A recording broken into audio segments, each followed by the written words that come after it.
आज हम बात करेंगे एक ऐसी शख्सियत की जिनके कंट्रीब्यूशन ने फिजिक्स और केमिस्ट्री का एक नया डायमेंशन नेमली एटॉमिक एंड सब एटॉमिक पार्टिकल्स को जन्म दिया है। उनके इस कंट्रीब्यूशन के ऑनर में उन्हें 1908 में नोबेल प्राइज इन केमिस्ट्री से नवाजा गया और तो और उनके नाम से रेडियो एक्टिविटी का एक यूनिट भी है। उन्हें फादर ऑफ न्यूक्लियर साइंस भी कहते हैं। आप गैस कर चुके होंगे, है ना? और हिंट चाहिए? चलिए देता हूं, पर आखिरी He had monitored a famous experiment called as the alpha ray scattering experiment. Yes, हम बात कर रहे हैं none other than Ernest Rutherford की। रदरफोर्ड का जन्म 30th अगस्त को न्यूजीलैंड में 1871 में हुआ था। His father was a Scottish immigrant and had moved to New Zealand 30 years before his birth. He graduated with a double first in mathematics and physical science, and he continued with research work at the college for a short time. इसी साल उन्हें एक scholarship मिली जिससे न कि सिर्फ उनका जीवन बदला बल्कि पूरी दुनिया को एक बेहतरीन गिफ्ट मिला जिसे हम न्यूक्लियस के नाम से जानते हैं। This scholarship enabled him to go to Trinity College, Cambridge as a research student at the Cavendish Laboratory under J.J. Thomson. ये गुरु शिष्य की जोड़ी इतनी शानदार रही कि गुरु थॉमसन ने इलेक्ट्रॉन डिस्कवर किया और शिष्य रदरफोर्ड ने न्यूक्लियस। रदरफोर्ड को फर्स्ट एल्केमिस्ट भी कहते हैं।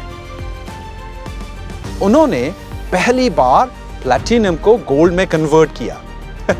ये बात अलग है कि प्लैटिनम गोल्ड से महंगा है। और बाद में टुगेदर विद फ्रेडरिक सॉडी, जो बाद में नोबेल लॉरेट बने, he converted nitrogen into oxygen after bombarding nitrogen with helium. Rutherford was passionate about his work and extraordinarily good at choosing collaborators. यानी उनकी टीम में एक से बढ़कर एक धुरंधर थे। A famous group informally named as Manchester Group had members like Rutherford, Bohr, Mosley, Marsden, Geiger. वो कहते हैं ना, you are the average of 5 people whom you spend most of the time with. इस प्रिंसिपल को Rutherford ने बखूबी अपने जीवन में उतारा था। रदरफोर्ड का करियर नो डाउट बहुत फुलफिलिंग और मीनिंगफुल रहा। आपको पता है, the famous alpha ray experiment which led to the discovery of nucleus was very tiresome, where flash of light on zinc sulfide had to be counted when alpha particle hits. यानी एक एक flash of light को count करना है, वो भी with great accuracy. Rutherford had no patience to count it. अरे भाई, साइंटिस्ट भी बोर्ड हो जाते।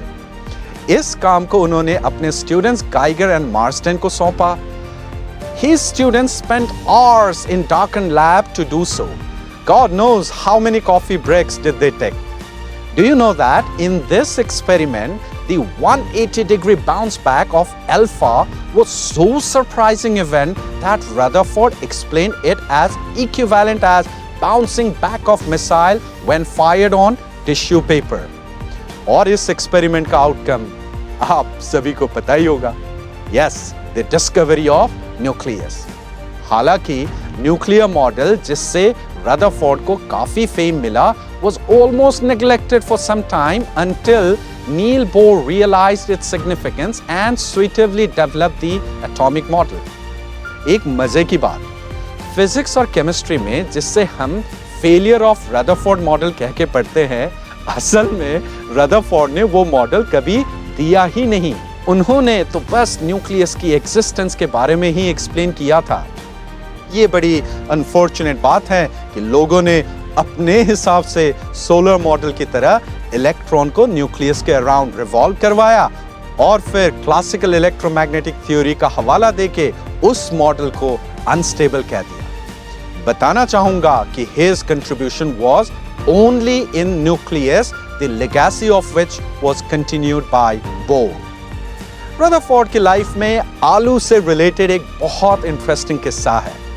दरअसल जब उन्हें कैवेंडिश लैब से स्कॉलरशिप की चिट्ठी मिली, तब वो खेत में आलू की खुदाई कर रहे थे। रदरफोर्ड के लिए ये स्कॉलरशिप बहुत मायने रखती थी और वो इसकी अहमियत बहुत अच्छे से समझते थे। अपनी खुशी व्यक्त करते हुए रदरफोर्ड ने कहा था, "This is the last potato I'll ever dig." ये बोलते हुए आलू की खुदाई न्यूजीलैंड में ही छोड़कर कैवेंडिश लैब पहुंचे और एटम को खोदना शुरू किया। चलिए अब एक नजर उनकी पर्सनल लाइफ पे डालते हैं। Rutherford married Mary Newton. अपनी फुर्सत के पल में रदरफोर्ड गोल्फ और मोटरिंग करते थे। He died in Cambridge on October 19, 1937. Dear students, इस महान साइंटिस्ट की इंस्पायरिंग लाइफ से आपको क्या सीख मिली, उस पर जरूर विचार करें और अपने जीवन में इम्प्लीमेंट करें।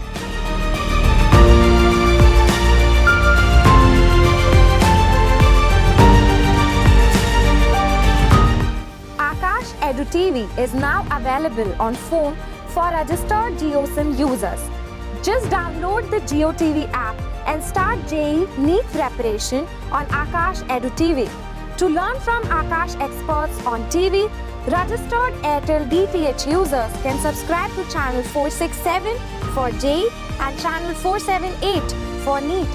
To start your 5-day trial, give a missed call on 91 540 52467.